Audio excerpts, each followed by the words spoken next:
Hello students, आप सभी का स्वागत है एक बार फिर से आपके अपने favourite channel that is magnet brains Hindi. मैं हूं अरुण और आप सभी को पढ़ाता हूं गणित विषय। जैसा कि आप सभी विद्यार्थियों को पता है कि गणित विषय आप लोगों के लिए बहुत उपयोगी है, क्योंकि ये आपके भविष्य के रास्ते खोलता है अगर आपने गणित विषय को चुना है अपने कक्षा 11वीं में तो। और उसमें एक बहुत ही महत्वपूर्ण अध्याय जो कि प्रायिकता हम लोग पिछले कुछ समय से डिस्कस कर रहे हैं। आइए शुरू करते हैं प्रायिकता का ये लेक्चर, और इसमें हम लोग बात करने वाले हैं प्रश्नावली 16.2 की। पर उस पर जाने से पहले मैं आपको एक छोटी सी बात बता दूं, चाहे आप किसी भी बोर्ड से हो, चाहे आप किसी भी राज्य से हो, चाहे आप कहीं पर भी बैठकर पढ़ रहे हो, अगर आप हिंदी और अंग्रेजी माध्यम के विद्यार्थी हैं तो मैग्नेट ब्रेन्स और मैग्नेट ब्रेन्स हिंदी आप सभी विद्यार्थियों को कक्षा 6 से लेकर 12 तक आपके स्कूल के आपके पाठ्यक्रम के समस्त विषय पूरी तरह से मुफ्त पढ़ाते हैं। इसके लिए किसी भी स्टूडेंट को कोई भी फीस देने की आवश्यकता नहीं है, ना ही आपसे कभी यह डिमांड की जाएगी कि आप 2 या 3 वीडियो देखने के बाद इतने पैसे दीजिए। इन शॉर्ट, हमारा कोई भी सब्सक्रिप्शन प्लान नहीं है। जो भी आपको यहां पढ़ा जाएगा वो टोटली फ्री है। चलिए शुरुआत करते हैं आज के इस लेक्चर के बारे में, जहां पर हम बात करेंगे प्रश्नावली 16.2 में, जहां पर आप परस्पर अपवर्जी और निशेष घटनाओं के बारे में बात करेंगे और आप प्रायिकता की विभिन्न घटनाओं के बारे में या विभिन्न घटनाओं के प्रकार के बारे में बात करेंगे। चलिए शुरू करते हैं। तो प्रश्नावली 16.2 का पहला सवाल, एक पासा फेंका जाता है। मान लीजिए घटना ए पासे पर संख्या 4 को दर्शाता है और घटना एफ पासे पर सम संख्या दर्शाता है। क्या ई और एफ परस्पर अपवर्जी है? तो सबसे पहले यहां पर आपसे यह बोला है कि आपने एक पासा फेंका है और पासा फेंकते ही आपके सामने 2 अलग अलग घटनाएं हैं। पासा फेंकने से आपके सामने सबसे पहले उसका प्रतिदर्श समष्टि बनता है, जैसे एस बनता है। एस बनने के बाद आप उसमें से ई और एफ नाम की जो घटना 2 परिभाषित है वो निकालेंगे। उसके बाद चेक करेंगे कि परस्पर अपवर्जी दोनों घटनाएं है या नहीं है। तो परस्पर अपवर्जी का कॉन्सेप्ट क्या है, फटाफट रिवाइज करें। क्या कॉन्सेप्ट था कि यदि ई और एफ परस्पर अपवर्जी म्यूचुअली एक्सक्लूसिव घटनाएं हैं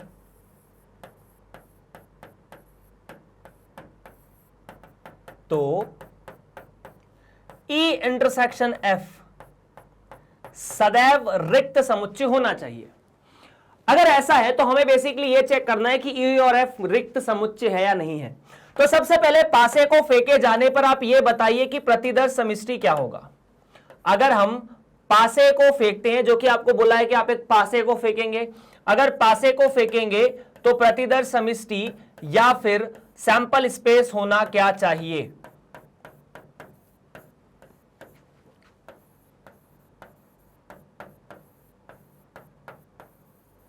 जिसे हम लोग एस कहते हैं। अच्छा, एस क्या होगा इस केस में? तो एस में एक पासे को फेंकने पर 1, 2, 3, 4, 5 और 6 आ सकता है।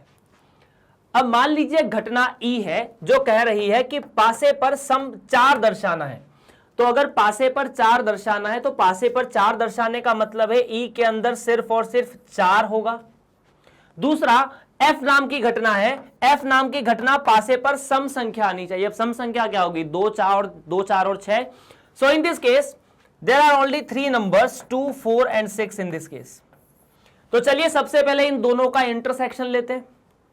ठीक है, तो अगर मैं ई और एफ का इंटरसेक्शन लेता हूं, है ना, अगर मैं ई और एफ का इंटरसेक्शन मतलब सम्मिलन लेता हूं, सम्मिलन का मतलब है वो सारे अवयव जो ई में भी है साथ ही साथ एफ में भी है।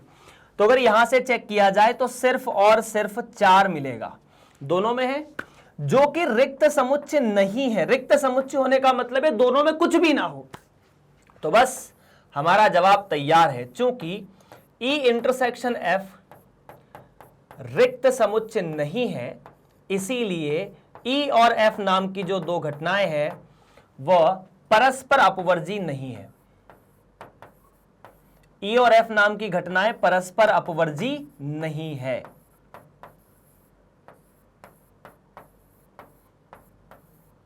इस तरह से यह चीज यहां पर क्लियर हो जाती है। आगे बढ़ते हैं अगले प्रश्न की तरफ। प्रश्न नंबर 2 क्या कहता है? ये कहता है कि एक पासा फेंका जाता है और निम्नलिखित घटनाओं का वर्णन कीजिए। संख्या 7 से कम है, ये ए घटना है। बी घटना संख्या 7 से बड़ी है। सी घटना है संख्या 3 का गुणज है। डी नाम की घटना है संख्या 4 से कम है। ई नाम की घटना संख्या 4 से बड़ी सम संख्या है। और एफ नाम की घटना संख्या 3 से कम नहीं है।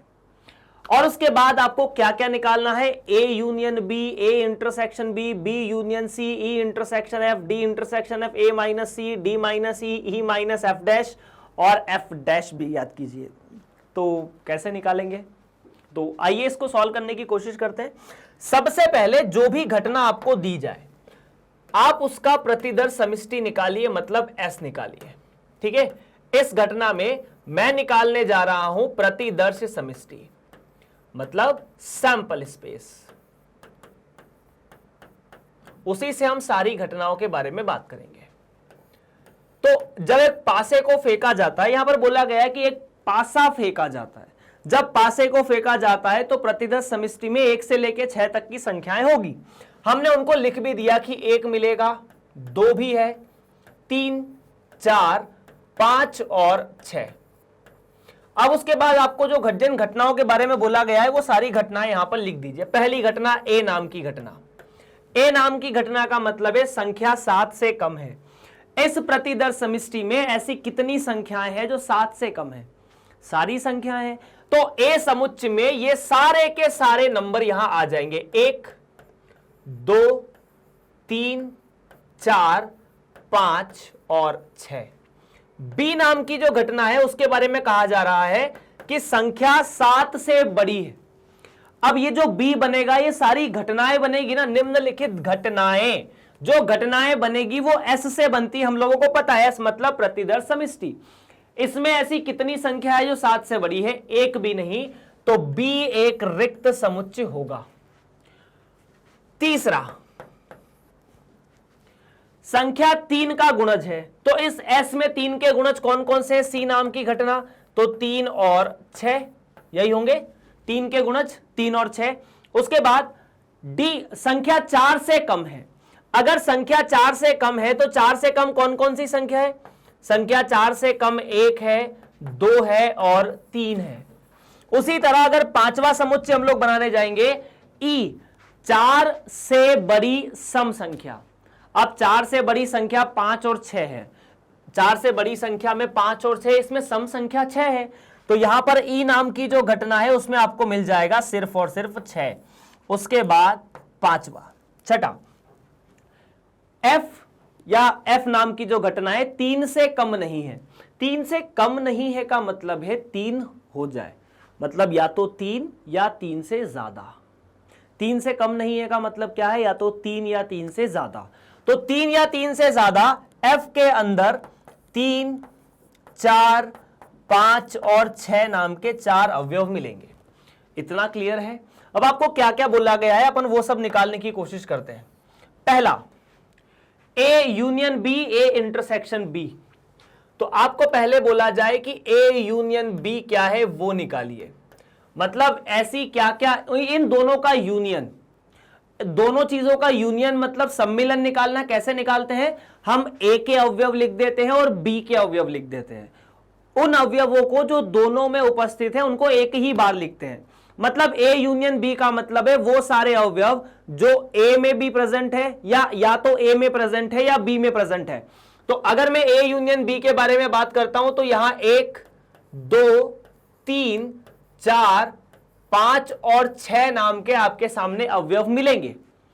बी में कुछ है क्या? हमने ए के तो सारे अवयव लिख दिए, बी में कुछ है क्या? कुछ नहीं है। तो ए यूनियन बी इतना सा। दूसरा, A intersection B. A intersection B का मतलब है ए और बी दोनों में क्या क्या कॉमन है? जो ए में भी है, जो बी में भी है। इसका मतलब इंटरसेक्शन है ना? इसका मतलब क्या है? सम्मिलन। अगर आपको याद है तो यू का मतलब क्या था? हम लोग सम्मिलन कहते हैं, अंग्रेजी में उसे इंटरसेक्शन कहते हैं। और ये वाले चिन्ह का मतलब है सर्वनिष्ठ।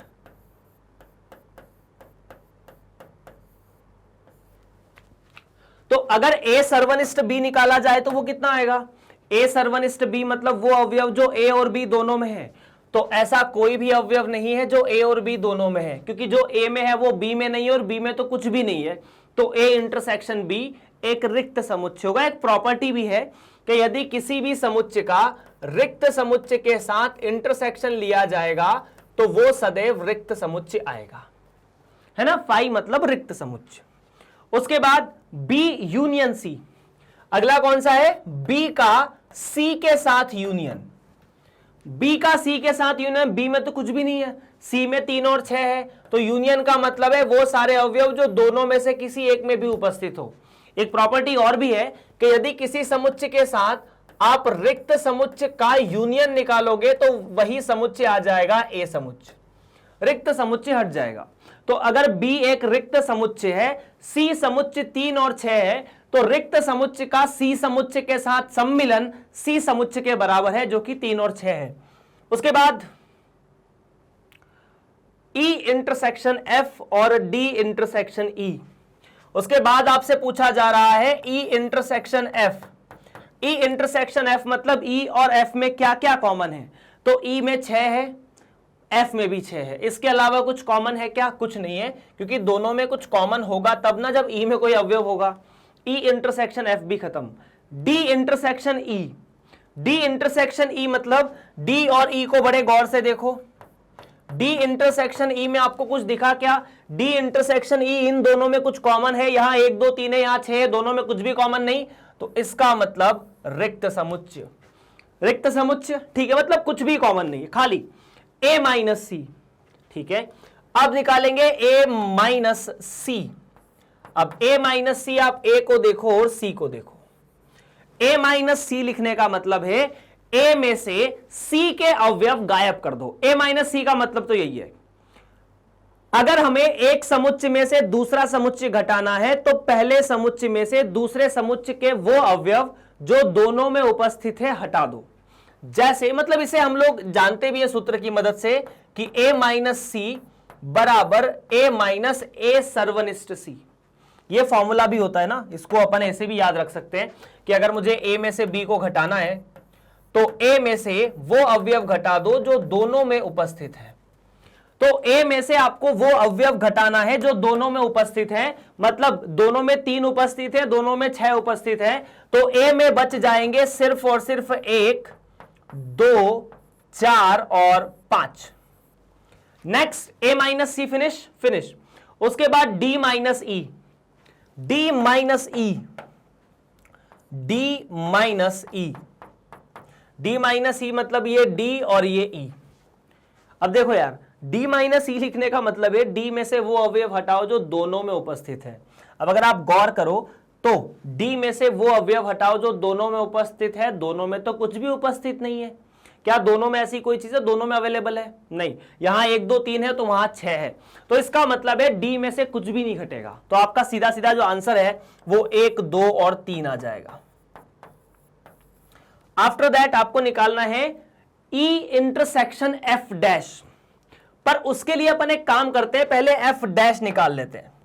एफ डैश का मतलब कितना, आप एस में से एफ को घटा दीजिए, है ना। अगर किसी भी समुच्चय का डैश आपको निकालना हो, जैसे अगर आपको कहे कि ए डैश, तो एस में से उस समुच्चय के अवयव घटा दीजिए। एस मतलब ये वाला, एफ 3 4 5 6, हाँ, तो एस 1 2 3 4 5 6, 1 2 3 4 5 6 में से 3 4 5 6 अगर चले जाएंगे तो 1 और 2 बचेंगे, तो यहां सिर्फ और सिर्फ 1 और 2। आखिरी बात आपसे बोली है ई इंटरसेक्शन एफ डैश। ये एफ डैश आपने निकाल लिया, आपको सवाल में बोला भी था ई इंटरसेक्शन एफ डैश। तो ई इंटरसेक्शन एफ डैश कैसे निकालेंगे, तो ई आपके पास है ये रहा 6, एफ डैश ये है 1 और 2, तो ई तो 6 है, एफ डैश 1 और 2 है, दोनों में कुछ कॉमन है क्या? इंटरसेक्शन का मतलब दोनों में कॉमन, दोनों में कुछ भी कॉमन नहीं, तो ये एक रिक्त समुच्चय हो जाएगा। इस प्रकार इस प्रश्न का जवाब आप लोग कर सकते हैं। बड़ा सिंपल, बहुत ही प्यारा और सरल सवाल है ना। मतलब एक ही समुच्चय में एक ही प्रतिदर समिष्टि से आपने इतनी घटनाएं बनाई, कितनी? 6, और भी बन सकती है। तो देखिए यहां पर 1 2 3 4 5 और 6 नाम के कुल 6 अवयव हैं, तो इसके तो आप 2 की घात 6 उप समुच्चय बना सकते हो। और जितने अलग अलग उप समुच्चय होंगे कम से कम उतनी घटना तो बना सकते हैं, इसके अलावा और भी घटनाएं बनाई जा सकती है। खैर, हम लोग बढ़ते हैं अगले प्रश्न की तरफ। प्रश्न नंबर 3 के बारे में बात करेंगे। प्रश्न नंबर 2 इस प्रश्नावली का समाप्त हो जाता है हमारे सामने। प्रश्न नंबर 3, एक परीक्षण में पासे के एक जोड़े को फेंकते हैं और उन पर प्राप्त संख्याओं को लिखते हैं। निम्नलिखित घटनाओं का वर्णन कीजिए। प्राप्त संख्याओं का योग 8 से अधिक है, ठीक है। दोनों पासों पर संख्या 2 प्रकट होती है। सी, प्रकट संख्याओं का योग कम से कम 7 और 3 का गुणज है। और इन घटनाओं में कौन कौन से युग्म परस्पर अपवर्जी है। तो आपको सबसे पहले यहां ए, बी और सी घटनाएं देखनी है। सबसे पहले आइए समझते हैं कि ए, बी और सी है क्या।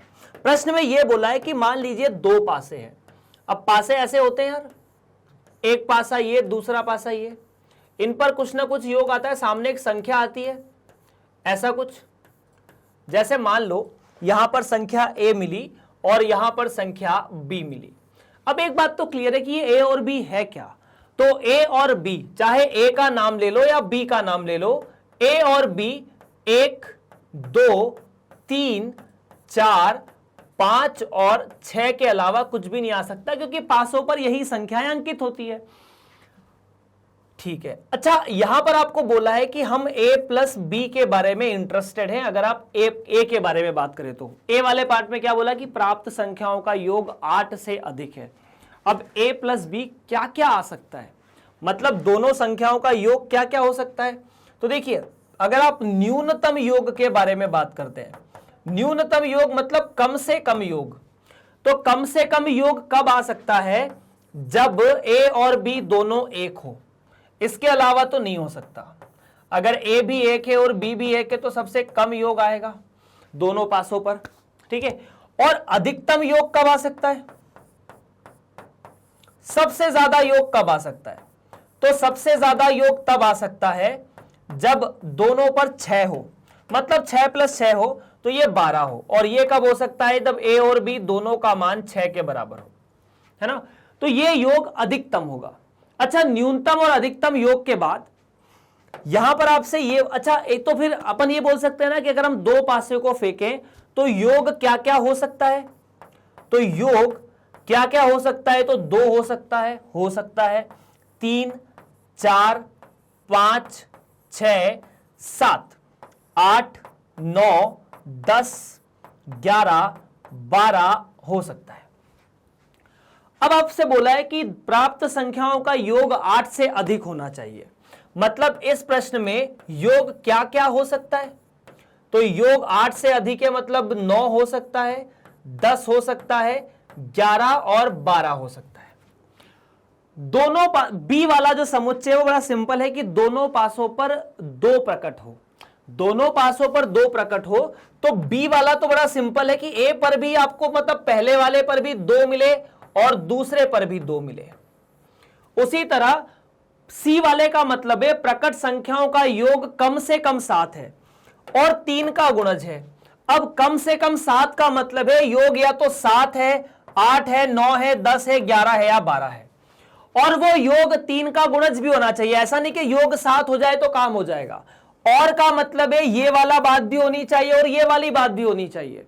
तो इस केस में जो योग आना चाहिए, मतलब योग 7 से कम 7 हो और 3 का गुणज हो, मतलब 7 से बड़ा या 7 और 3 का गुणज। तो इस केस में जो योग आता है वो 9, 10 और 11, 12, 9 और 12 आ रहा है और कुछ नहीं आ रहा। क्या आपको ये क्लियर है? योग क्या आएगा? 9 और 12। अब आपको ए, बी और सी नाम की घटनाएं बनानी है। आपने 2 पासे फेंके हैं, तो अगर अपन बात करें ए नाम की घटना की, ए का मतलब है योग कम से कम, ए नाम की, अच्छा घटना ए तो परिभाषित करके दिए ना, ए बी सी, ठीक है। तो यहां परिभाषित करने की जरूरत नहीं है, अपन सीधा सीधा घटना ए लिख सकते हैं कि ए के बारे में आपका क्या ख्याल है। तो ए जो घटना है वो कुछ ऐसी है कि दोनों का योग कम से कम 9 हो या दोनों का योग 8 से अधिक हो। सवाल में तो यही बोला है। अगर 8 से अधिक है तो योग 9 होगा, 10 होगा, 11 होगा, 12 होगा। 9 योग कब आ सकता है? तो योग 9 तब आ सकता है जब 3 को 6 के साथ जोड़ा जाए या 6 को 3 के साथ जोड़ा जाए। क्या ये दोनों चीजें अलग अलग है? हाँ, ये दोनों चीजें अलग अलग है। 3,6 का मतलब है पहले पासे पर 3 हो, दूसरे पर 6 हो। 6,3 का मतलब है पहले पर 6 आए, दूसरे पर 3 आए। ये दोनों चीज तो अलग अलग है ना। इसके बाद जब आप 4 को 5 से जोड़ते हैं या 5 को 4 से जोड़ते हैं तब योग 9 होता है। अगर यही 10 योग के बारे में बात की जाए तो 10 योग 3 केसेस में आता है। जब 6 को 4 से जोड़ोगे, 4 को 6 से जोड़ोगे और 5 को 5 से जोड़ोगे। आपको 1 से लेके 6 तक की संख्याओं के बारे में ही बात करनी है। 11 योग कब आ सकता है? तो 11 योग तब आ सकता है जब 5 को 6 से जोड़ा जाए और 6 को 5 से जोड़ा जाए। और अल्टीमेटली 12 योग कब आ सकता है? तो 12 योग तब आ सकता है जब 6 को 6 से जोड़ा जाए। ये हुए आपके कुल योग। दूसरा बी का मतलब है कि पहले पर भी 2 हो और दूसरे पर भी 2 हो। सी वाले का मतलब है योग या तो 9 हो या 12 हो। 7 कम से कम 7 हो, मतलब 7, 8, 9, 10, 11, 12 हो जाए।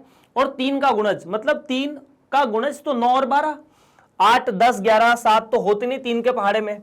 तो 9 योग कब हो सकता है? ऊपर से कॉपी कर सकते हो। 3,6, 6,3, उसके बाद 4,5, 5,4 और 12 योग कब हो सकता है? जब 6 हो। इसके अलावा तो कुछ भी नहीं। क्या ये बात क्लियर है? क्लियर है। तो ये हो चुके घटना ए, बी और सी। आगे पूछा है कि कौन कौन से युग्म परस्पर अपवर्जी है। आपसे क्या पूछा है यहां पर? यह पूछा है कि इनमें से कौन कौन से युग्म है जो परस्पर अपवर्जी है। तो अगर परस्पर अपवर्जी के बारे में बात करें तो अपन बात करते हैं ए इंटरसेक्शन बी के बारे में। क्या ए और बी में कुछ कॉमन है? ए और बी में कुछ भी कॉमन नहीं है। ए और बी में कुछ भी कॉमन नहीं है तो मैं ए इंटरसेक्शन बी को लिख सकता हूं रिक्त समुच्चय। इसका मतलब ए बी जो है वो परस्पर अपवर्जी है। ए बी क्या है? परस्पर अपवर्जी।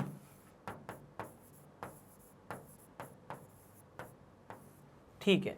अगर मैं बी का सी के साथ इंटरसेक्शन लूंगा तो बी और सी में भी कुछ भी कॉमन नहीं है, मतलब रिक्त समुच्चय है। तो यहां पर बी और सी भी परस्पर अपवर्जी है।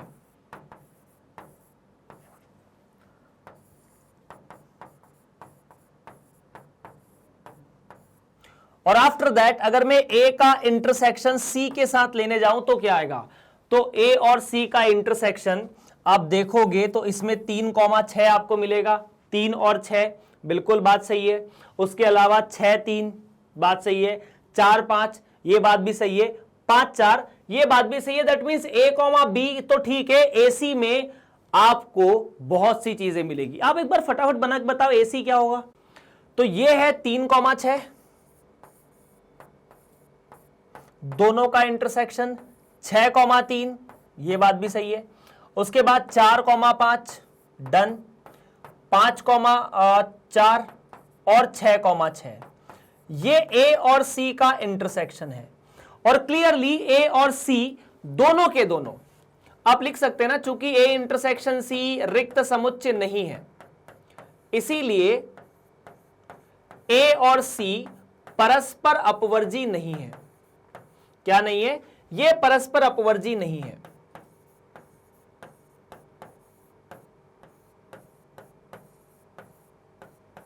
बाकी जो हो चलेगा। तो इस प्रकार से प्रश्न नंबर 3 समाप्त होता है। लेकिन एक छोटी सी जानकारी आप यहां नोट कर लीजिए। जब हम पासे को फेंकते हैं तो पासों की फलकों पर योग 2, 3, 4, 5, 6, 7, 8, 9, 10, 11, 12 आ जाता है ना। जब हम पासे को फेंकते हैं तो उसकी फलकों का जो योग है वो कितना आ सकता है? वो आ सकता है 2, 3, 4, 5, 6, 7, 8, 9, 10, 11, 12 है ना। तो अगर मैं योग के बारे में बात करता हूं तो आपको यह देखना होगा कि जैसे 2 योग है तो वो एक ही बार बन सकता है कि पहले पासे पर भी 1 हो, दूसरे पासे पर भी 1 हो।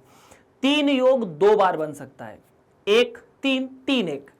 अगर अपन बात करें कि अगर योग 2 है तो वो 1 और 1 केस में बनता है, मतलब पहले पासे पर भी 1 मिले, दूसरे पासे पर भी 1 मिले। अगर योग 3 है तो पहले पासे पर 1 मिले, दूसरे पर 2 मिले। या दूसरे पासे पर 2 मिले, दूसरे पासे पर 1, पहले पर 2। अगर 4 योग है तो 3 1, 1 3 और 2 2। अब हमें बेसिकली कई बार यह ध्यान रखना होता है कि कौन सा योग कितनी बार बन सकता है। जैसे 2 योग 1 बार बनेगा, 3 योग 2 बार बनेगा, 4 योग 3 बार बनेगा। तो इसे याद रखने का एक तरीका है, इसे आप ट्रिक भी बोल सकते हैं, बड़ा आसान है, बड़ा सिंपल है। योग 2 3 4 5 6 और 7 हमने ऐसा लिखा। उसके बाद 6 के आगे हमने 8 भी लिख दिया, 5 के आगे 9 लिख दिया, मतलब उल्टी गिनती लिख दो यहां से 10 11 और 12। अब ये कितनी बार बना ये देखो, तो आप यहां से गिनती लिखना शुरू कर दीजिए। 1 2 3 4 5 और 6। मतलब सीधी सीधी बात है कि योग चाहे 2 हो या 12 हो, 1 बार बनेगा। 3 योग और 11 योग दोनों 2 बार बन सकते हैं। देख लो, अगर 12 योग के बारे में बात करें तो 12 तभी बन सकता है जब 6 के साथ 6 जुड़े। 11 योग कब बन सकता है? जब 5 के साथ 6 जुड़े या 6 के साथ 5 जुड़े। 10 योग कब बन सकता है? जब 6 के साथ 4 जुड़े, 4 के साथ 4 जुड़े या 5 के साथ 4 के साथ 6 जुड़े, या फिर 5 के साथ 5 जुड़े। हो गए 3 बार। तो 4 योग या 10 योग 3 बार बनेगा। 5 योग या 9 योग 4 बार बनेगा। 6 योग या 8 योग 5 बार बन सकते हैं। 7 योग 6 बार बन सकता है। सबसे ज्यादा योग कौन सी बार बनेगा? 6 बार, 7वां योग। तो इस तरह से आप इस चीज को याद रख सकते हैं। 7 योग 6 बार कैसे बनेगा देख लो एक बार। जब 6 के साथ 1 जुड़ेगा या 1 के साथ 6 जुड़ेगा। उसके बाद 2 के साथ 5 जुड़ेगा या 5 के साथ 2 जुड़ेगा। उसके बाद 3 के साथ 4 जुड़ेगा या 4 के साथ 3 जुड़ेगा। इसके अलावा नहीं बन सकता, 6 बार बनेगा। ये 7 योग की कहानी है ना। तो उसके बाद मतलब ऐसे ही बहुत सारे जितने भी पॉसिबल कॉम्बिनेशन सारे के सारे यहां बनाए जा सकते हैं। चलिए तो आगे बढ़ते हैं हम लोग, और इस सवाल के बाद अगले सवाल की तरफ बढ़ते हैं, जो कि है सवाल नंबर 4। 3 सिक्कों को एक बार उछाला जाता है, ऐसे ऐसे और ऐसे। मान लीजिए कि घटना 3 चित्त 1 को दिखाना ए से, घटना 2 चित्त और 1 पट्ट दिखना बी से, घटना 3 पट्ट दिखना और 3 पट्ट दिखना को सी से, और पहले सिक्के पर चित्त दिखना को डी से निरूपित किया गया है। तो बताइए निम्न में से कौन कौन सी घटनाएं परस्पर अपवर्जी, सरल और मिश्र है। तो ये जो प्रश्न है ये काफी बढ़िया है। अगर आपने देखा हो ध्यान से, हम लोगों ने 3 सिक्कों को उछाला है, और 3 सिक्कों को उछालकर हमने प्रतिदर्श समष्टि भी बनाई है। उस पर हम बहुत सी घटनाएं बना सकते हैं। तो क्या आप यहां पर सबसे पहले प्रतिदर्श समष्टि बना सकते हैं? तो देखो यार, इसमें सबसे पहले आपको प्रतिदर्श समष्टि बनानी चाहिए कि 3 सिक्कों को उछालने से क्या क्या चीजें हमारे सामने आ जाती है। तो जब 3 सिक्कों को उछालते हैं तो आई होप आप लोगों को याद है मैंने जो बताया था वो, कि अगर हमारे पास कॉइन नंबर 1 यहां लिख लो, कॉइन नंबर 2 यहां लिख लो और कॉइन नंबर 3 यहां लिख लो। अगर C1 है तो आप कुछ मत कीजिए, एक एक बार H और एक एक बार टेल लिख दीजिए। अच्छा, जब मैं 3 सिक्कों को उछालता हूं तो कुल कितने हमारे सामने पॉसिबल परिणाम आते हैं? तो 2 की घात 3 है ना, क्योंकि मुझे पता है कि n सिक्कों को उछालने पर, कितने n सिक्कों को उछालने पर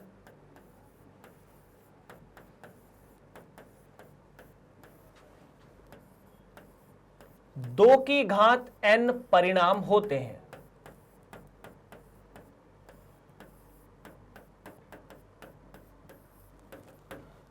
तो 3 सिक्कों को उछालने पर, 3 सिक्कों को उछालने पर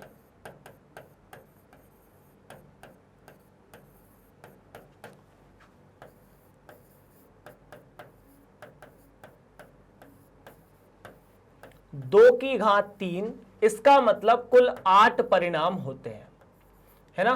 कितने परिणाम होंगे? 8। मतलब हमें ये कितनी बार लिखना है? एस टी 8 बार लिखना है ना, वरना लिखते ही जाओ 10 बार लिख दो, 12 बार लिख दो, वो तो गलत होगा। कितने परिणाम होंगे? 8।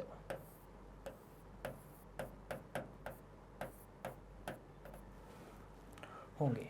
ओके, सो सबसे पहले यहां पर क्या लिखना पड़ेगा, सबसे पहले लिखा HT, 8 परिणाम लाने हैं, HT, फिर HT, फिर HT, उसके बाद double 2H 2T, 2H 2T, उसके बाद 4H 4T। तो ये हो गए कुल 8 परिणाम, है ना, अलग अलग जो भिन्न भिन्न है। अब इसके बाद यदि मैं ए नाम की घटना को इसी में से परिभाषित करता हूं, ये घटना बोलती है कि 3 चित्त को दिखाना ए से, मतलब 3 चित्त दिखने चाहिए। हेड का मतलब चित्त होता है, टेल का मतलब पट होता है ना। हेड का मतलब चित्त होता है, टेल का मतलब पट्ट होता है। तो यदि यहां पर हेड के बारे में बात करें, 3 चित्त, तो सिर्फ और सिर्फ एक ही ऐसा आउटकम है, एक ही परिणाम है जहां पर तीनों चित्त आ रहे हैं। दूसरा बी नाम की घटना क्या कह रही है, 2 चित्त और एक पट्ट को बी बोला जाता है। 2 चित्त और एक पट्ट, तो 2 चित्त मतलब बी नाम की घटना, 2 चित्त और एक पट्ट HHT, एक तो यह है HHT, उसके बाद 2 चित्त ये भी है HH और तीसरा पट्ट बीच में, तो HTH, और तीसरा यहां कहीं THH, तो THH। उसके बाद सी नाम की घटना, सी नाम की घटना क्या कह रही है, 3 पट्ट को दिखाना सी, तो 3 पट्ट को दिखाना सी, तो सी नाम की घटना में 3 पट्ट मतलब तीनों ही पट्ट TTT। और घटना डी कह रही है, घटना डी कह रही है कि पहले सिक्के पर चित्त दिखाना। घटना डी को किससे निरूपित करते हैं, पहले सिक्के पर चित्त दिखाना। पहले सिक्के पर चित्त दिखाना, दूसरे पर क्या हो पता नहीं। ये मान लीजिए ये पहला सिक्का है ना, अपन इसे कॉइन नंबर 1 कह देते हैं, इसे पहला सिक्का माना जाए। तो ये मतलब अगर इसे मानोगे ना तो भी कोई दिक्कत नहीं, परिणाम लगभग वैसे ही आएंगे। बस चेंज इतना होगा कि अगर ये पहला सिक्का है तो ये चारों आपको एक लाइन में दिख जाएंगे, थोड़ा सिंपल दिखेगा और कुछ नहीं। तो अगर पहले सिक्के को ऐसा माना जाए तो यहां पर मिलेगा H H H, ठीक है, उसके बाद H H T, ठीक है, उसके बाद H T H, और अंतिम में H T T। ये पहले सिक्के पर चित्त दिखाना है, ठीक है। अपन ने इसको पहला सिक्का माना है, भले उसे C3 लिखा है। ऐसा लिखने से पता है क्या होगा कि आप इसे देख पाएंगे कि ये चारों के चारों पहले सिक्के पर चित्त दिखा रहे, वरना इन चारों को लिखोगे अगर इसे पहला सिक्का मानोगे तो ये और ये लगभग वही बात है, चीजें आगे पीछे हो जाएगी बस। तो सबसे पहले आपसे पूछा है कि कौन कौन से युग्म परस्पर अपवर्जी है ना। तो अगर मैं बात करता हूं ए की, ए का सर्वनिष्ठ बी के साथ लिया जाए, ए का सर्वनिष्ठ बी, तो ए और बी में कुछ भी कॉमन नहीं है ना। तो अगर ए का बी के साथ सर्वनिष्ठ लेंगे तो ए का सर्वनिष्ठ बी के साथ एक रिक्त समुच्चय मिलेगा। दूसरा, अगर मैं ए का सर्वनिष्ठ सी के साथ लूंगा, यदि मैं ए का सर्वनिष्ठ सी के साथ लूंगा तो वो भी एक रिक्त समुच्चय आएगा। अगर मैं ए का सर्वनिष्ठ डी के साथ लूंगा तो H H H, यहां पर भी H H H, तो ए सर्वनिष्ठ डी H H और H नाम का एक समुच्चय बनाएगा जो कि रिक्त समुच्चय नहीं होगा, कुछ तो अवयव है उसके अंदर, बिल्कुल। अब उसका B के साथ C का सर्वनिष्ठ, तो अगर मैं B का सर्वनिष्ठ C के साथ लूंगा तो भी एक रिक्त समुच्चय है, दोनों में कुछ भी कॉमन नहीं है। लेकिन यदि B का सर्वनिष्ठ D के साथ लिया जाए, आप देख सकते हैं B का सर्वनिष्ठ D के साथ लिया जाए तो देखिए दोनों में B का D के साथ H H H H H H T H T H H T H और ये दोनों चीजें मिली। तो अब मैं यहां पर कह सकता हूं कि इस केस में H H T और दूसरा H T H, और ये चीज भी रिक्त समुच्चय नहीं है। उसके बाद आखिरी में C का सर्वनिष्ठ D के साथ, तो C का सर्वनिष्ठ D के साथ ये भी एक रिक्त समुच्चय है, दोनों में कुछ भी कॉमन नहीं है। तो बता सकते हैं कौन कौन से युग्म परस्पर अपवर्जी हैं। हाँ जी, तो मैं कह सकता हूं कि AB, इनको ऐसे लिख दो, AB युग्म एक युग्म बना दिया, ठीक है। AC युग्म ये भी परस्पर अपवर्जी है। BC युग्म, ठीक है। और सी डी युग्म, ये 4 परस्पर अपवर्जी है।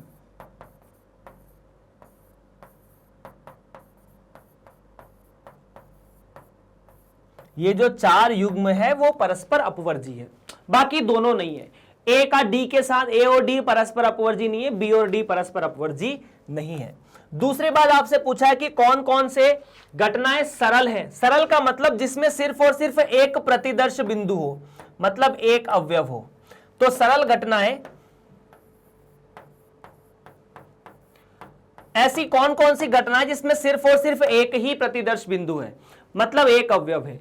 ये जो एच एच एच है ना, ये पूरा मिला के एक अवयव बन रहा है, क्योंकि ये तीनों अलग अलग कॉइन से आए और ये एक घटना होगी। तो यहां से एक तो ए है, ठीक है, साथ में अगर आपको दिख रहा हो तो सी में भी सिर्फ और सिर्फ एक प्रतिदर्श बिंदु है।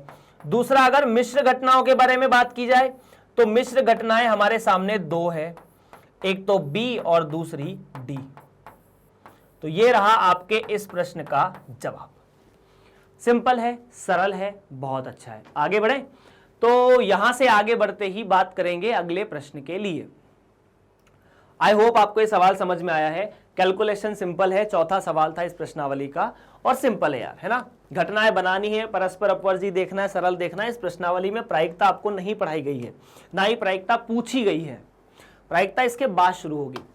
3 सिक्के एक बार उछाले जाते हैं, ठीक है, मतलब 3 सिक्कों को एक बार उछालना है, ठीक है। वर्णन कीजिए 2 घटनाएं जो परस्पर अपवर्जी है, मतलब आपको उदाहरण देने हैं बेसिकली।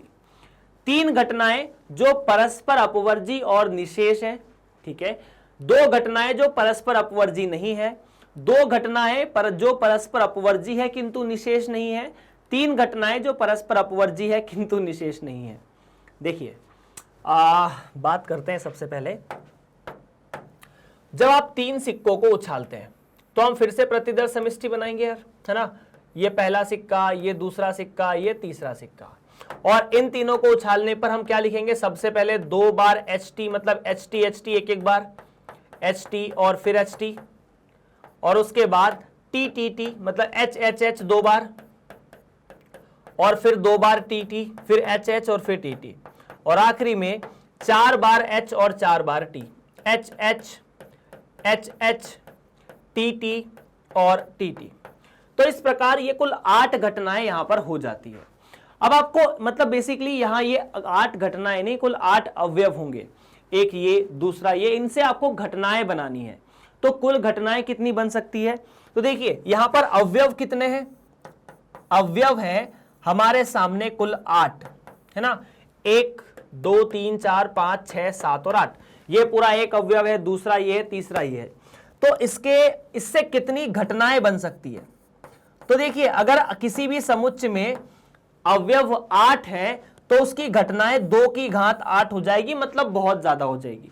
और ये कैसे लिखा कि चूंकि ये जो अवयव है वो S के अवयव है, और अगर S में 8 अवयव है तो उसके कितने उपसमुच्चय बनाए जा सकते हैं? तो n समुच्चय के या n अवयव के समुच्चय के, n अवयव वाले समुच्चय के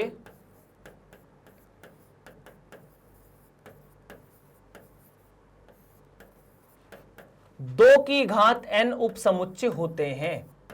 और इस केस में जो S है उसके उपसमुच्चय को ही हम घटनाएं कहते हैं।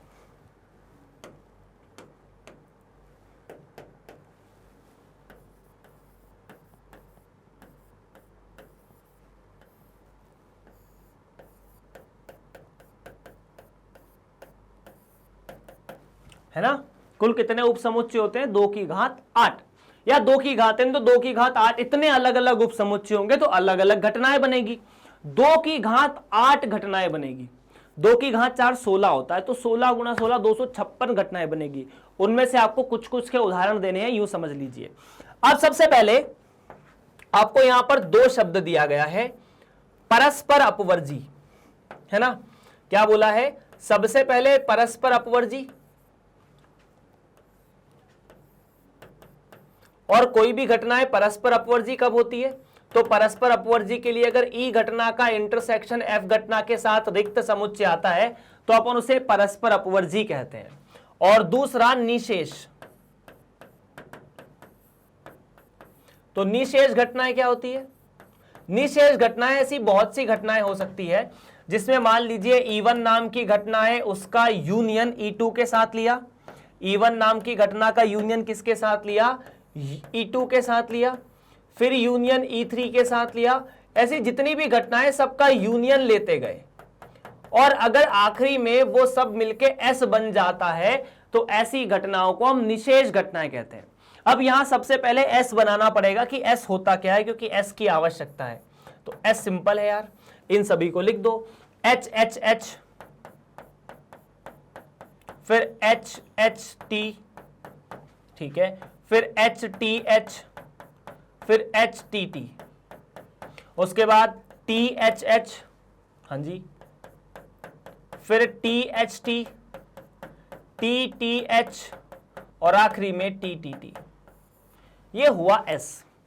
अब पहले उदाहरण की तरफ बढ़ते हैं, पहले प्रश्न की तरफ बढ़ते हैं। इसी में ऐसी दो घटनाएं जो परस्पर अपवर्जी है, आपको ऐसी दो घटनाएं बनानी है जिनमें कोई भी कॉमन चीज ना हो। परस्पर अपवर्जी का मतलब है दोनों चीजें अलग अलग होनी चाहिए।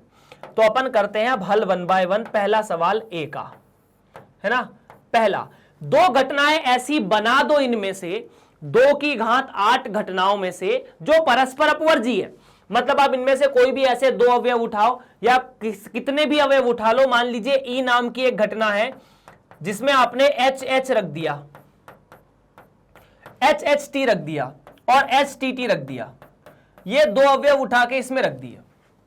अब दूसरी जो F नाम की घटना बनाओगे, उस F नाम की घटना में ये दोनों नहीं होना चाहिए। इसके अलावा आपका मन करे वो रख दो। तो हमने TTT रख दिया, चलेगा। HHH रख दिया, चलेगा। और रखना चाहते हो तो TTH रख दो, चलेगा। ऐसी अनेकों घटनाएं आप बना सकते हैं। अब ये दोनों घटनाएं परस्पर अपवर्जी क्यों है? क्योंकि अगर मैं E का इंटरसेक्शन F के साथ निकालूंगा तो वो सदैव एक रिक्त समुच्चय है। आप चेक कर सकते हैं इस प्रश्न में दोनों में कुछ कॉमन है क्या? कुछ भी नहीं। सेकंड सवाल, दूसरा प्रश्न क्या कहता है यहां पे? दूसरा, 3 घटनाएं जो परस्पर अपवर्जी और निशेष है।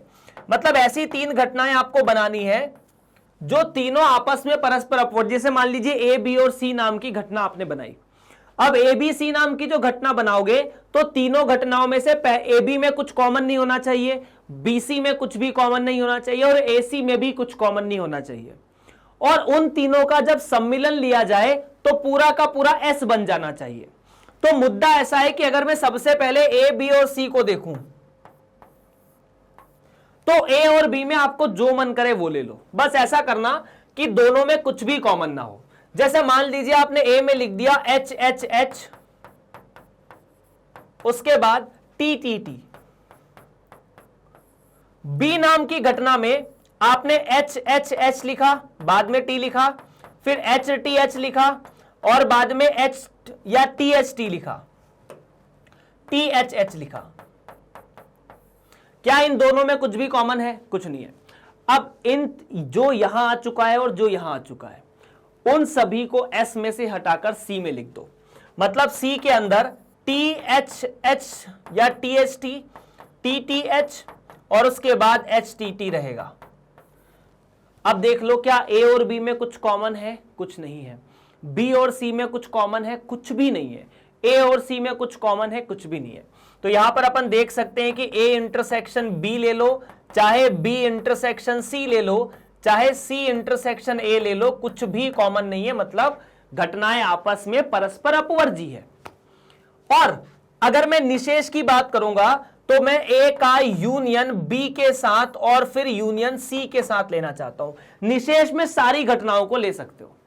तो अगर मैं इस केस को लिखना चाहता हूं तो देख लीजिए HH यहां पर आ चुका है, STT, उसके बाद HST यहां आ चुका है, STH यहां आ चुका है, TTH, THH यहां आ चुका है। उसके बाद ये जो 3 बच गए वो C में है। मतलब अगर आप इन तीनों का सम्मिलन लेंगे तो आपको S मिल जाएगा। तो यहां से ये बना S के बराबर। तो ये तीनों घटनाएं परस्पर अपवर्जी और निशेष है। अगर मैं तीनों में से मतलब 2-2 का सर्वनिष्ठ लूंगा तो कुछ भी कॉमन नहीं है, और अगर मैं तीनों का सम्मिलन लूंगा तो S के पूरा का पूरा S बन जाएगा, कुछ भी नहीं बचेगा। तीसरा प्रश्न, 2 घटनाएं जो परस्पर अपवर्जी नहीं है। मतलब तीसरे प्रश्न में आपको बोला कि आप ऐसी 2 घटनाएं बताइए जो परस्पर अपवर्जी नहीं है। तो ये तो सिंपल है। तीसरे प्रश्न को हल करने के लिए आपको, जैसे इसी प्रश्न को अपन हल कर रहे हैं तीसरा भाग करके,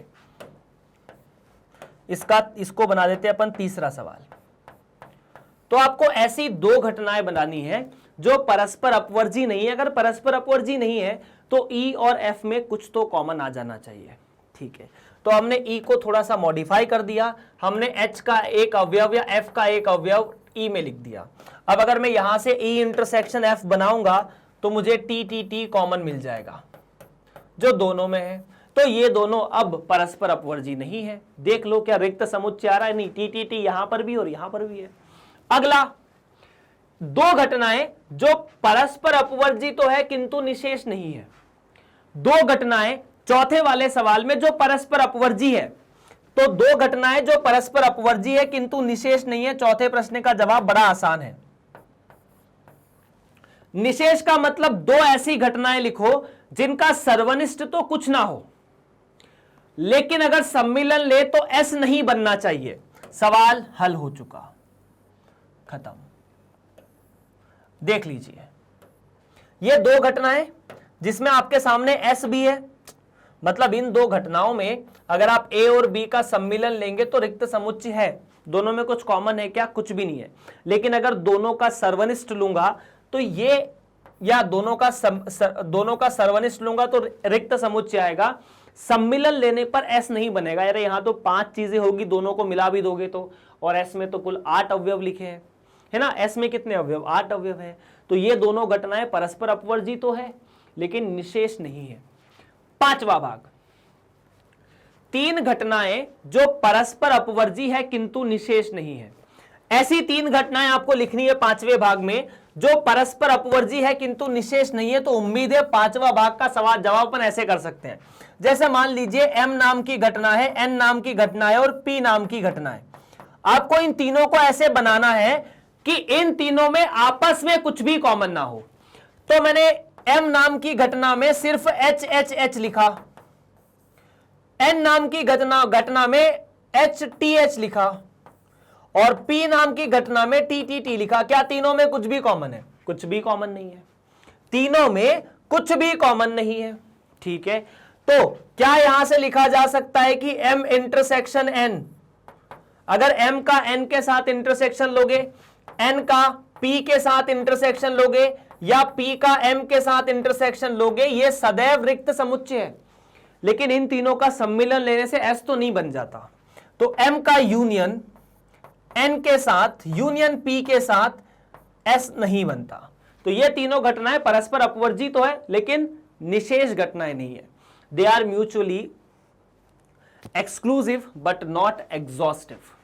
एग्जॉस्टिव मतलब निशेष, म्यूचुअली एक्सक्लूसिव मतलब अपवर्जी, परस्पर अपवर्जी। डन है। So let's move to the next question. I hope this is clear to you. पांचवा सवाल समाप्त। छठा सवाल, दो पासे फेंके जाते हैं। घटना ए, बी और सी निम्नलिखित प्रकार से है।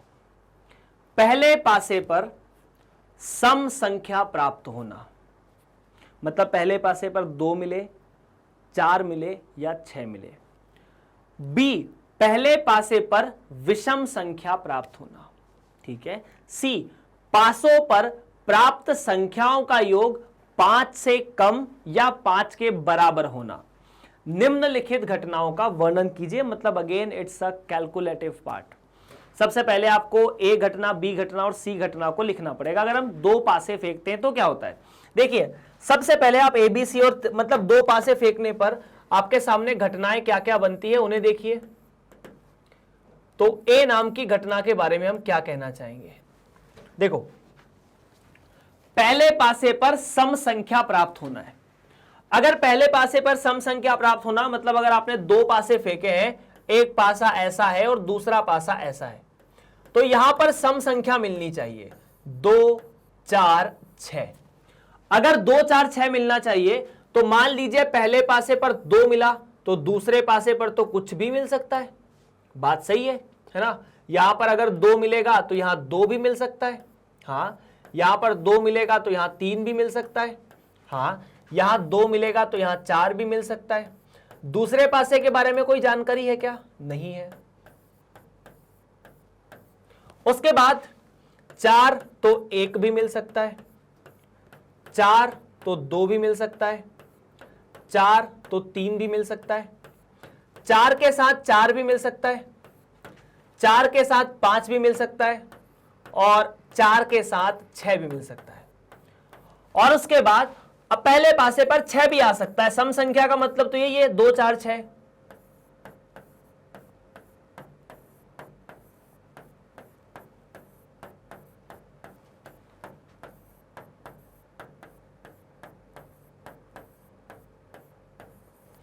अब उसके बाद बात करते हैं बी नाम के घटना के तरफ।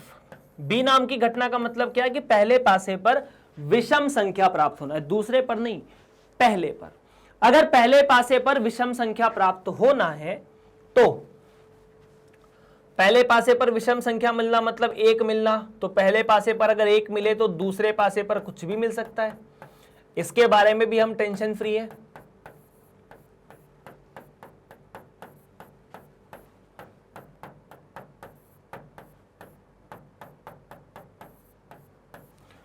उसके बाद विषम संख्याओं में क्या क्या आ सकता है? विषम संख्याओं में इनकी जगह आ जाएगा 1 3 और 5, है ना। पासा तो 1 से लेके 6 तक की संख्या देता है, तो यहां पर 3,1, 3,2, 3,3, उसके बाद 3,4, 3,5, 3,6, उसके बाद 5,1, 5,2, 5,3, 5,4, उसके बाद 5,5 और आखिरी में 5,6। सी नाम की घटना का और वर्णन कर देते हैं। सी नाम की घटना बोल रही है कि पासे पर प्राप्त संख्याओं का योग या तो 5 हो या 5 से कम हो। और हम ये जानते हैं कि अगर हम 2 पासे को फेंकते हैं तो योग 2 से लेकर 12 तक कुछ भी हो सकता है। मतलब योग जो है वो क्या क्या हो सकता था? तो योग 2 हो सकता है, 3 हो सकता है, 4 हो सकता है और 5 हो सकता है। तो आइए अपन सी नाम की घटना को बनाते हैं। योग 2 कब हो सकता है? जब पहले और दूसरे दोनों पर 1 हो। योग 3 कब हो सकता है? जब पहले पर 1 हो, दूसरे पर 2 हो, या फिर पहले पर 2 हो, दूसरे पर 1 हो। ठीक है। उसके बाद योग 4 कब हो सकता है? जब पहले पर 1 हो, दूसरे पर 3 हो। ठीक है। पहले पर दूसरे पर 1 3 हो, पहले पर 3 हो, दूसरे पर 1 हो। इसके अलावा सम योग इस केस में भी आ सकता है 2,2।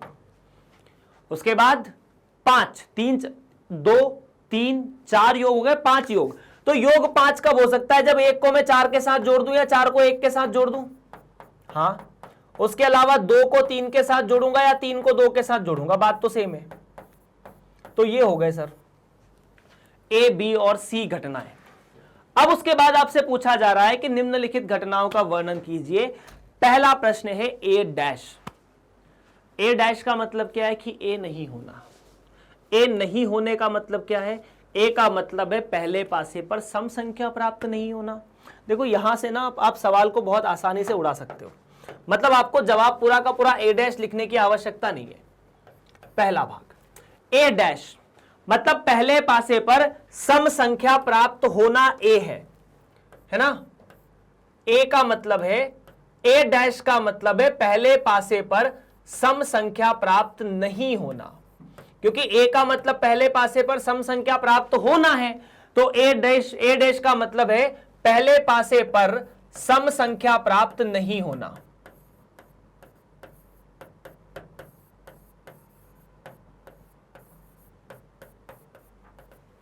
और अगर पहले पासे पर सम संख्या प्राप्त नहीं होना तो क्या हो सकता है? पहले पासे पर विषम संख्या प्राप्त होना। और पहले पासे पर विषम संख्या प्राप्त होना तो b के बराबर है। तो कैन आई से कि a डैश इस केस में b समुच्चय के बराबर है। यही आपका फाइनल आंसर है। तो सर क्या यहां पर b को लिखने की आवश्यकता है? नहीं, क्योंकि हम b को पहले ही वर्णन कर चुके हैं कि b ये है। तो a डैश का मतलब b होगा। उसी तरह अगर आपसे b डैश पूछा जाए तो b नहीं का मतलब b डैश है ना। दूसरा प्रश्न b नहीं, अब बी नहीं का मतलब क्या है? बी नहीं का मतलब बी डैश। और अगर आपने जैसा पहले देखा वैसे ही यहां पर देखेंगे, बी नहीं का मतलब है पहले पासे पर विषम संख्या प्राप्त नहीं होना। अगर पहले पासे पर विषम संख्या प्राप्त नहीं है तो पहले पासे पर सम संख्या होगी जो कि ए के बराबर है। क्लियर है क्या? यू कैन वेरीफाई ए या बी, पहले पासे पर या तो सम संख्या है या विषम संख्या है। तो पहले पासे पर सम संख्या है या विषम संख्या है, इसके अलावा तो कुछ और हो नहीं सकता ना। पहले पासे पर सम संख्या या विषम संख्या, तो अगर अपन पहले पासे पर सम संख्या ए या बी के बारे में बात करते हैं तो ए या बी का मतलब होगा ए यूनियन बी, और ए यूनियन बी का मतलब है या तो पहले पासे पर सम संख्या होगी या पहले पासे पर विषम संख्या होगी। तो ऐसा मतलब ये तो हमेशा ही होगा ना, या तो पहले पर सम होगा या विषम होगा, मतलब पूरा का पूरा प्रतिदर्श समष्टि यहां पर बन जाएगा। इस केस में आप ए और बी को निशेष घटनाएं कह सकते हैं। क्या कह सकते हैं? कि यहां पर ए बी जो है वो निशेष है।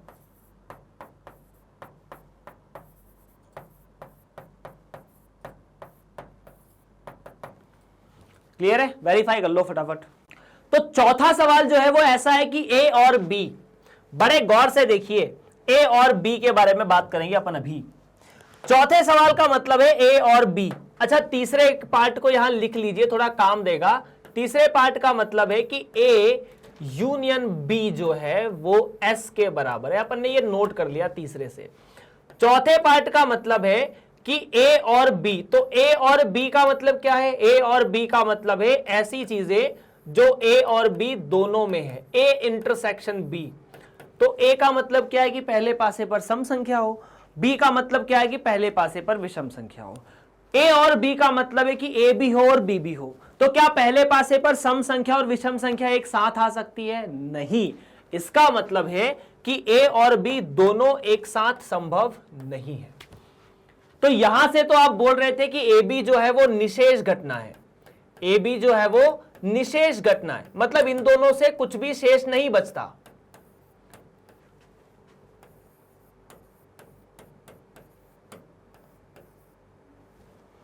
है ना?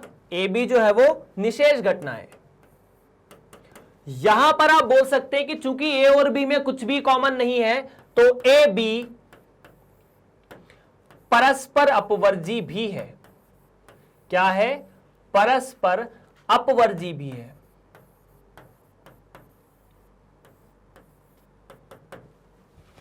ओके, अभी मतलब ये पहले 4 सवाल तो सिंपल थे। अभी ए किंतु सी नहीं, मतलब ए तो हो पर सी ना हो।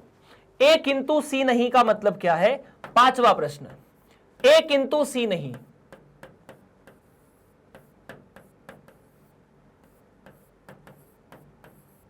अब ए किंतु सी नहीं का मतलब है आप ए में से ए इंटरसेक्शन सी को हटा दीजिए। ए इंटरसेक्शन सी का मतलब है ए में से वो अवयव हटा दो जो दोनों में उपस्थित है। ए का मतलब क्या था?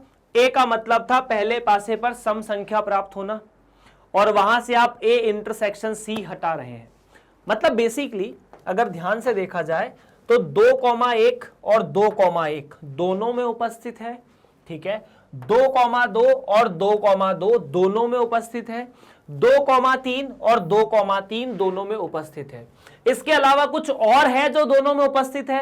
1,1, 1,2 नहीं, 1,3, 3,1 नहीं, 1,4, 4,1 नहीं। अच्छा, 4,1 भी है। ठीक है, तो इन चारों के अलावा ए और बी में, ए और सी में कुछ भी कॉमन नहीं है।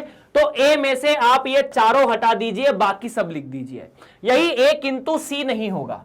तो ए किंतु सी नहीं को अगर मैं लिखूंगा तो that should be equal to A minus A intersection C. इसका मतलब है सबसे पहले आपने क्या हटाया? 2,1, 2,2, 2,3, तो 2,4, 2,5 और 2,6 बचा। ठीक है, तो यहां से बचा 2,4, 2,5 और 2,6।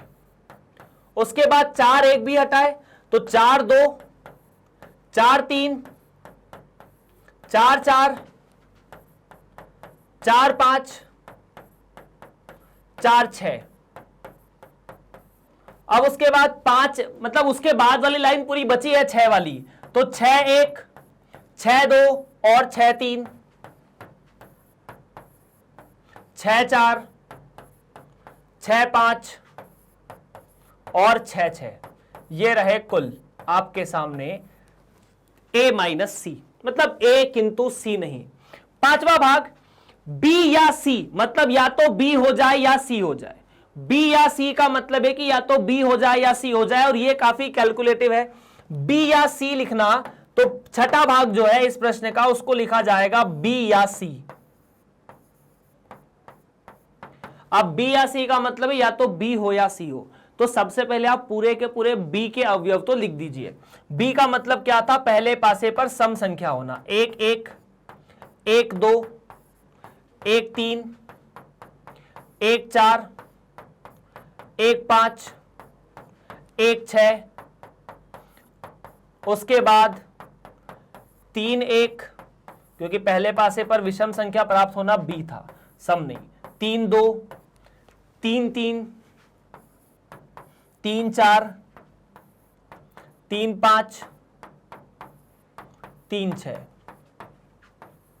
उसके बाद 5-1, 5-2, 5-3, 5-4, 5-5 और 5-6। अब उसके बाद C को भी लिख दो। मतलब बेसिकली अगर C को देखोगे तो पहले पासे पर वो सारे अवयव जहां पर C में विषम संख्या आ रही है वो तो अपन पहले ही लिख चुके हैं B में। पहले पासे पर विषम संख्या अगर B है तो आपने जब B को लिखा तो आपने इसे भी लिख दिया, इसे भी लिख दिया, इसे भी लिख दिया, इसे भी लिख दिया, इसे भी लिख दिया और इसे भी लिख दिया। बस देख लो 1-1-1-2 वहां पर है, यहां पर 1-1-1-2 है तो वहां पर भी अपन ने लिखा, 1-3 भी है तो 1-3 भी लिखा है, 1-4 भी अपन ने लिखा है, 3-2 भी अपन ने लिखा है। तो बचा क्या, बचा है वहां पर तो 2-1, 2-2, 4-1, 2-3, बस इनको लिख दो। और तो यहां पर मिल जाएगा 2-1, 2-2, 4-1 और 2-3, जो C के अवयव थे पर B मतलब बच गए थे, जो B के साथ नहीं आ पाए थे, वो है B या C। आफ्टर दैट अगला स्टेप, अगला टॉपिक मतलब छठा सवाल, सातवां सवाल जो है वो कुछ ऐसा है, B और C, that means B intersection, B और C का मतलब है यार B और C, B intersection C, B intersection C, सातवां सवाल B और C। B और C का मतलब है वो सारे अवयव जो B में भी है साथ ही साथ C में भी है, और अपन ने देखे ऐसे कौन कौन से अवयव हैं, है ना, हम लोगों ने उनको टिक भी लगाए थे कि वो सारे अवयव जो B और C में अपन लिख चुके हैं, 1-1, 1-2, 1-3, 1-3-1, 1-4 और 3-2। तो बस 1-1, 1-2,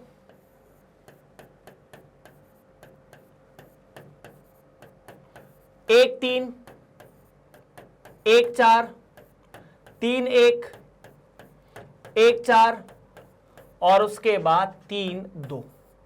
ये रहे आपके सामने B और C दोनों। क्लियर है क्या? यू कैन वेरीफाई, आप आसानी से देख सकते हैं। तो ये B इंटरसेक्शन C। उसके बाद आखिरी जो टॉपिक है उसमें लंबा कैलकुलेशन है, उससे बचने का तरीका यह है, आखिरी आठवां जो टॉपिक है वो कुछ ऐसा है कि यदि मैं A के साथ इंटरसेक्शन B डैश निकालूं, इंटरसेक्शन C डैश निकालूं तो कितना, A के साथ intersection B dash, intersection C dash. तो देखिए सबसे पहले बात करते हैं कुछ कुछ छोटे छोटे फंडे की। पहला फंडा आपने ये देखा कि A का इंटरसेक्शन अगर आप B डैश के साथ निकालने जाएंगे या B का जो डैश है वो A के बराबर है। दूसरे भाग में आप ये सिद्ध कर चुके हैं, अगर B का डैश A का बराबर है तो क्या इसमें आप इसे ऐसा लिख सकते हैं कि A इंटरसेक्शन C डैश। ऐसा क्यों? चूंकि हमें पता है कि B डैश A के बराबर है, अपन ये जानते हैं। और साथ ही साथ आपने एक चीज और भी देखी होगी कि यदि किसी भी समुच्चयिका में उसी समुच्चय के साथ इंटरसेक्शन लेता हूं तो वही समुच्चय आता है। मतलब कहने का कि आप यदि A का इंटरसेक्शन A के साथ लेंगे तो A ही मिलेगा, प्रॉपर्टी है। अब सी डैश, सी डैश का मतलब है, सी डैश का मतलब है, ध्यान से सुनिए, सी डैश का मतलब है ए इंटरसेक्शन सी डैश, मतलब एस में से आप सी को घटा दीजिए। किस में से? आप एस में से सी को घटा दीजिए। अब सी तो बहुत बड़ा है यार, सी जो है वो बहुत बड़ा है, मतलब सी तो छोटा है, इसीलिए सी डैश जो है वो बड़ा आएगा। उसका ए के साथ इंटरसेक्शन लेना है, तो अपन थोड़ा इससे बचने की कोशिश करते हैं। देखिए कैसे, जो सी डैश है उसको अपन ऐसा लिख सकते हैं कि सी डैश को सदैव एस माइनस सी लिख सकते हैं, जहां पर एस जो है वो प्रतिदर समष्टि है, मतलब इन दोनों पासों को फेंकने से क्या क्या मिलेगा, वो एस है। तो इसे आप ऐसा लिख सकते हैं फिर तो, ए इंटरसेक्शन एस माइनस सी। और अगर ऐसा लिखा जाए तो इसे ऐसा लिख सकते हैं A intersection S minus A intersection C. अब ए इंटरसेक्शन एस किसी भी समुच्चय में अगर आप कोशिश करेंगे तो ए का इंटरसेक्शन किसी भी एस के साथ सदैव ए ही होता है। ए का इंटरसेक्शन एस के साथ, सो यू कैन से कि आपको ए में से ए इंटरसेक्शन सी घटाना है। क्या घटाना है? ए में से ए इंटरसेक्शन सी। और ए में से ए इंटरसेक्शन सी घटा चुके हैं आप पहले ही, ए में से ए इंटरसेक्शन सी आप पहले ही घटा चुके हैं। तो जो पांचवें प्रश्न का जवाब है वही आपका यहां पर भी जवाब है। 2,4, 2,5, 2,6, 4,2, 4,3, 4,4, 4,5, 4,6, बस तो यही आपका जवाब है। तो इसका जो जवाब होगा वो होगा 2,4, 2,5, 2,6, 4,1 गायब है उसमें, तो 4,2, 4,3, 4,4, 4,5, 4,6, उसके बाद 6,1, 6,2, 6,3, 6,4, 6,5 और 6,6। तो इस तरह से प्रश्न नंबर 6 समाप्त हो जाता है। आई होप यहां पर आपको कोई भी समस्या नहीं है। चलिए तो आगे बढ़ते हैं प्रश्न नंबर 7। प्रश्न नंबर 7 के लिए इसे हटाने की आवश्यकता नहीं, क्योंकि प्रश्न नंबर 7 आपको प्रश्न नंबर 6 के बारे में ही बोल रहा है। उपयुक्त तो प्रश्न 6 को देखिए और निम्नलिखित में सत्य अथवा असत्य बताइए, अपने उत्तर का कारण भी दीजिए। ए और बी परस्पर अपवर्जी है, क्या यह कहना सही है? हां जी। क्यों? क्योंकि हमने देखा है इस चीज को कि अगर मैं ए और सी का सर्वनिष्ठ निकालता हूं तो ए और बी का सर्वनिष्ठ निकालता हूं तो वो एक रिक्त समुच्चय आया था, इसीलिए 7वें का पहला भाग सत्य है। क्यों सत्य है? क्योंकि ए सर्वनिष्ठ बी हमने जब निकाला था तो वो रिक्त समुच्चय आया था। ए और बी परस्पर अपवर्जी और निशेष है, तो ए और बी पर निशेष है अपन तीसरे भाग में देख चुके थे, और साथ ही साथ परस्पर अपवर्जी तो है, तो यह बात भी सत्य है। क्यों सत्य है? इसलिए कि ए सर्वनिष्ठ बी तो रिक्त समुच्चय है, साथ ही साथ अगर मैं ए का सर्वनिष्ठ बी या सम्मिलन लूंगा बी के साथ तो वो एस आ जाएगा। ए बी डैश के बराबर है, बिल्कुल देख चुके अपन, ए बी डैश के बराबर है, बिल्कुल ये सत्य है, इसमें कारण देने की आवश्यकता नहीं है, कारण देख सकते हो। ए और सी परस्पर अपवर्जी है, यह कहना गलत है। ए और सी परस्पर अपवर्जी क्यों नहीं है? क्योंकि ए और सी में कुछ तो भी कॉमन है। ए और सी परस्पर अपवर्जी होने का मतलब है ए सर्वनिष्ठ सी का रिक्त समुच्चय होना, और ए सर्वनिष्ठ सी रिक्त समुच्चय नहीं है, क्योंकि ये अवयव यहां पर भी है और यहां पर भी है, ऐसे बहुत सारे अवयव हैं। अगर कम से कम एक अवयव भी ऐसा है जो दोनों में उपस्थित है तो दोनों का सर्वनिष्ठ रिक्त समुच्चय नहीं होगा, इसीलिए मैं कह सकता हूं कि यह बात असत्य है। क्यों असत्य है? क्योंकि ए सर्वनिष्ठ सी रिक्त समुच्चय नहीं है।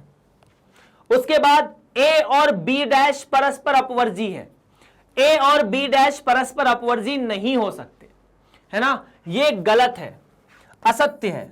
अच्छा असत्य क्यों है सर? ए और बी तो परस्पर अपवर्जी है, तो ए और बी डैश भी परस्पर अपवर्जी होना चाहिए। देखिए ए बी डैश के बराबर है, ये तीसरा भाग सत्य अपन ने यहां वेरीफाई किया है। तो ए बी डैश के बराबर है, चूंकि A is equal to B dash, इसीलिए ए का सर्वनिष्ठ बी डैश के साथ ए का सर्वनिष्ठ ए के बराबर हो जाएगा। अगर ए बी डैश के बराबर है, बी डैश एक नया समुच्चय है, अगर ए समुच्चय बी डैश के बराबर है तो दोनों सर्वनिष्ठ या दोनों परस्पर अपवर्जी है कि नहीं, उसके लिए आपको इन दोनों का सर्वनिष्ठ निकालना पड़ेगा। और सर्वनिष्ठ निकालने के लिए ए सर्वनिष्ठ B dash is equal to A सर्वनिष्ठ ए, क्योंकि बी डैश ए के बराबर है और किसी भी समुच्चय का सर्वनिष्ठ खुद के साथ ए आता है और वो इस केस में रिक्त समुच्चय नहीं है, तो इसीलिए ये असत्य है, क्योंकि परस्पर अपवर्जी के लिए रिक्त समुच्चय होना चाहिए। ए डैश ठीक है, बी डैश और सी परस्पर अपवर्जी है और निशेष घटना है। देखिए ए डैश बी डैश, अब ए डैश की जगह पर तो आप बी लिख सकते हैं और बी डैश की जगह ए लिख सकते हैं और सी के बारे में बात कीजिए। तो ये परस्पर अपवर्जी है, ये कहना गलत है। क्यों गलत है? क्योंकि ए और सी के बीच में कुछ तो कॉमन है, इसीलिए ये असत्य है ना। ऐसा क्यों? क्योंकि ए सर्वनिष्ठ सी रिक्त समुच्चय नहीं है। तो इस प्रकार से 7वें प्रश्न को आपने छठे की मदद से हल कर लिया है। उम्मीद है आपको यह प्रश्न समझ में आया होगा। परस्पर अपवर्जी और निशेष को आप बहुत अच्छे से समझ सकते हैं। चलिए, बाकी आप सभी विद्यार्थियों को पता है कि अगर आप इस वीडियो को YouTube पर देख रहे हैं तो आप इसे बहुत अच्छे से देख सकते हैं बिना किसी परेशानी के। परंतु अगर आप इसे मैग्नेट ब्रेन्स की ऑफिशियल वेबसाइट www.magnetbrains पर जाकर देखें तो आपको ये वीडियो बड़ी आसानी से मिल सकता है, और इसके जैसे जितने भी वीडियो हैं वो बड़ी आसानी से मिल सकते हैं। कैसे? आपको कुछ नहीं करना, आपको गूगल पर लिखना है www.magnetbrains.com। वहां पर जाते ही आपको, चूंकि आप हिंदी माध्यम के, आप CBSE हिंदी का चयन करेंगे। जैसे आप CBSE हिंदी का चयन करेंगे, आप कक्षा 11वीं का चयन करेंगे, क्योंकि आप कक्षा 11वीं में है। अगर 12वीं का विद्यार्थी होगा तो वो 12वीं का चयन करेगा। उसके बाद 11वीं के जितने भी विषय आपको पढ़ाए जा रहे हैं उन पे आप क्लिक करेंगे। जो भी विषय आपको पढ़ना है, जैसे गणित पे पढ़ना है तो गणित पे क्लिक किया, भौतिक को पढ़ना है तो भौतिक पे क्लिक किया, गणित पे क्लिक किया तो गणित के पूरी जो प्लेलिस्ट है यहाँ खुल जाएगी कि ये टॉपिक हो चुके हैं। जिस टॉपिक पे क्लिक करोगे उसके, या जिस चैप्टर पे क्लिक करोगे उसके बहुत सारे टॉपिक खुल के आएंगे। जिस टॉपिक पे क्लिक करोगे वो टॉपिक चलना शुरू हो जाएगा कुछ इस तरह से। सिंपल सी बात है। बाकी आपको ये भी पता है कि मैग्नेट ब्रेन्स और मैग्नेट ब्रेन्स हिंदी आप सभी विद्यार्थियों को कक्षा 6 से लेकर 12 तक आपका विषय पूरी तरह से समस्त फ्री पढ़ाते हैं। इसके लिए आपको कहीं पर भी कोई पैसा देने की आवश्यकता नहीं है। चाहे आप किसी भी राज्य से हो, किसी भी बोर्ड से हो, आपको सब कुछ यहाँ पर फ्री पढ़ाया जा रहा है। बाकी आप इस वीडियो को लाइक कीजिए, सब्सक्राइब कीजिए चैनल को, और वीडियो और चैनल को अपने दोस्तों के साथ शेयर कीजिए ताकि वो भी वीडियो को समय पर देखें और सब्सक्राइब करें। आप सभी का बहुत बहुत धन्यवाद।